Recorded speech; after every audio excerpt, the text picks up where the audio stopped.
Hey guys, it's Lana here, Lana Leonard, and today I'm going to read you The Woman in Her Distance by myself. I saw her. I watched her, but I was the illusion she did not see.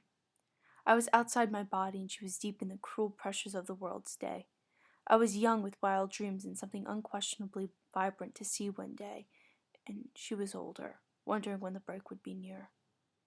She had and has dreams she discloses in her sleep, and in the day stands straighter than I ever could, but still she tells me to stand straight too. I watched her in the kitchen. She was washing her hands, but she did with quickness. She never much took the time to wash her hands and feel the warmth of the water flowing through the tunnels of her fingerprints. She would run with the paper towel still in her hand to go grab the eggs from the fridge and make her hardly enjoyable lunch. She worked. She worked really hard, and I watched her with a hard face. I wanted to just hug her because those times where those were the times she truly would take it all in.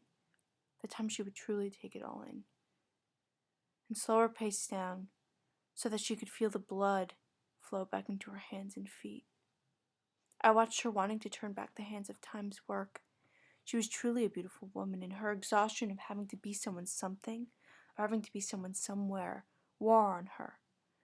The constant movements and thuds of ticking calculators made her blood boil. But when she could smell the green leaves of life in her pocket, she felt a little bit calmer, and the cycle would begin. I put on some club indie electric rock instrumental tunes and danced. I danced slow and bounced my feet to the deep bass drum. I cut out any cancer of thought I had in my home, in my dreams, and consequentially, all those fucks came to drive me, and I swayed with a little bit of artistic protest. And I asked myself, who are you trying to convince? But I wasn't trying to convince anyone. I was showing. I was showing and I was teaching the conductor how to drive my trains, and I succeeded for the moment. I watched her sip, listened in a stillness and happy numbness. She was happy in this moment and unable to see me. She stared past my illusion and she prompted her attention on the lyrics she would soon hear, and then take her to her heart, where she would impermanently tattoo them for the night. And with it being so, she was now going to give each atom of those living words life, and feed them to her machine. She was a machine, even when she didn't want to be. But with the grape juice of her hand, and her long-drawn, exhausted, and unrealized smile, she stared into something bigger than the room I was dancing in spirit. And she was okay. She was okay until she realized what time it was, and the telling of that time would sometimes break her smile, and the dependence of what kind of time one was talking about. She didn't see me watching. I was invisible. But I opened my eyes as the songs transitioned, and she was so red.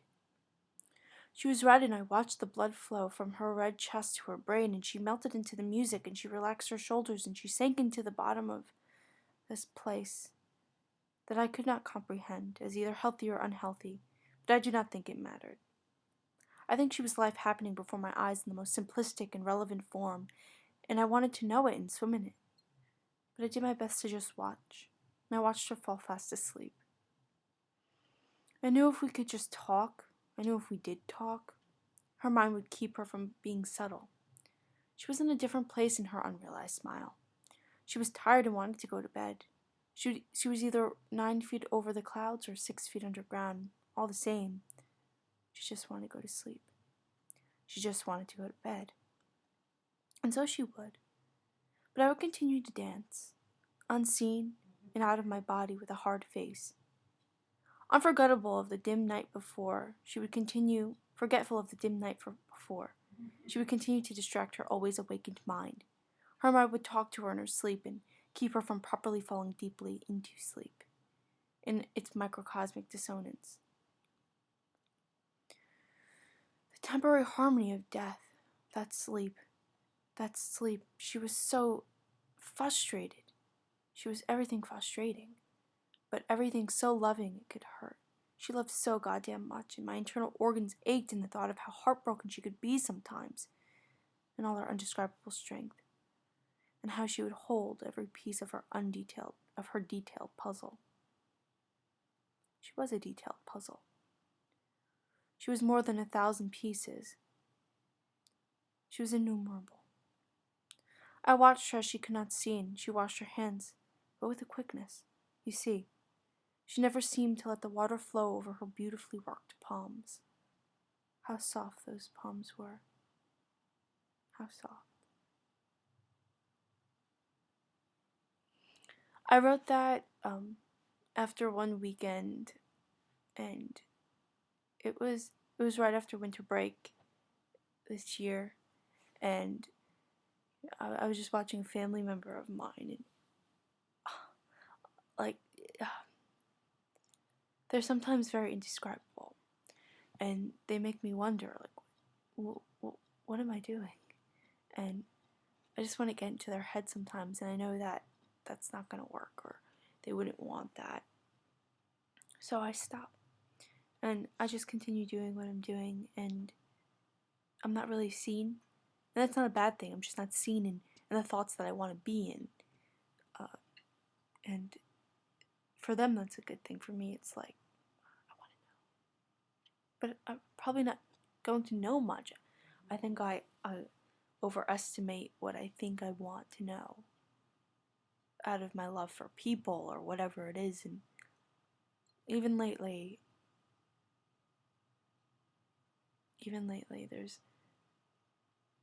there's always someone in that distance, and you just want to hold them, or you just want to be like, hey, here I am.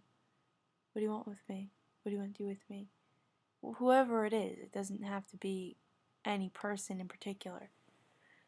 Just a person. And this person in particular just drove me wild sometimes, and I adored them. And then, the same thing happens with your family.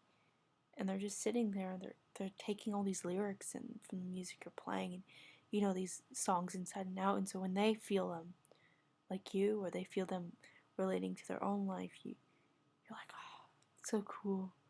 Wow, that's great, And so you explain it to them, or you answer their questions, or you see it. You see exactly what you felt when you first heard that song, or how you feel when you're dancing is how they feel when they listen. It's complicated. I wanted to be angry when I wrote that. I couldn't be, though, because I was so consumed in this delight.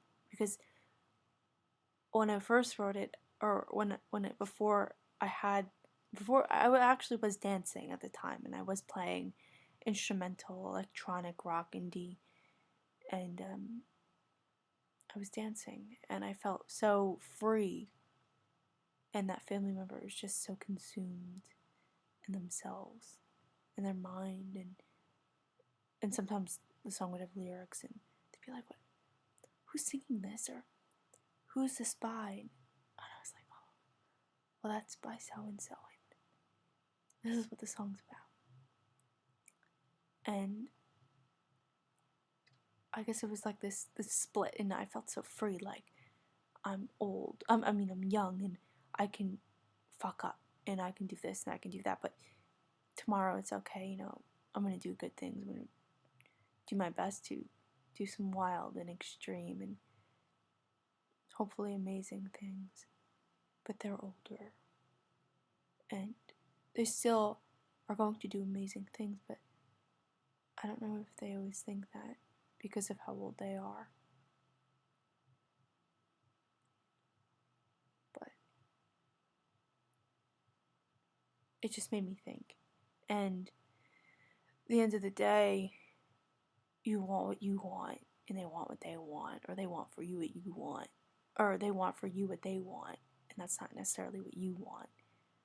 But you have to find common ground, and I think you need to put yourself first. I think that's really important. But compare things that I'm reading to you with a grain of salt, but also relate it with yourself. And just be free.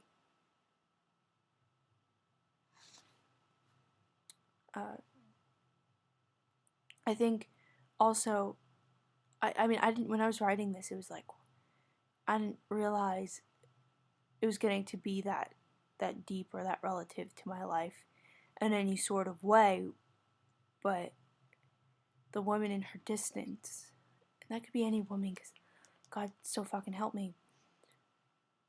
When you see, first personally, when I see someone who just gives me a look, I'm like, oh, dude.